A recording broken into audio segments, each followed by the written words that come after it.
জয় মা বললা, আমার মা তোমার মা সবার মা, জয় জয় মা। তো প্রতিবারের মতো 3 বন্ধু মিলে আমরা এবারও চলে গেছিলাম বললা মায়ের পুজো দেখতে, পুজোর দিন। তো যখন আমরা পৌঁছালাম তখন বাজে রাত 11টা। বাসে করে গিয়েছিলাম। আর বাস স্ট্যান্ড থেকে, যেখানে বাস দাঁড়ায়, সেখান থেকে বললা মায়ের মন্দিরের দূরত্ব প্রায় 1.5 কিলোমিটার। তো রাস্তা দিয়ে হেঁটে হেঁটে যেতে হয়।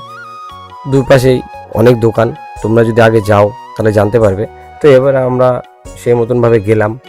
দেখতে দেখতে যখন আমরা মন্দিরের কাছে পৌঁছালাম, তার আগে একটা মেলা বসে, যেখানে মেলা বাজারে নাগরদোলা, ডিস্কো।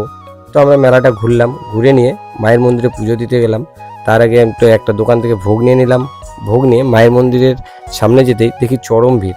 মানে তখন বাজে, যখন আমরা মায়ের দর্শন পেলাম তখন বাজে প্রায় 2টো। তারপরে পুজো দিয়ে বেরোনোর পর দেখলাম রাস্তায় একজন খিচুড়ি খাওয়াচ্ছিল। খিচুড়ি খেয়ে আমরা বাড়ির পথে রওনা দিলাম। আর বললার সেরা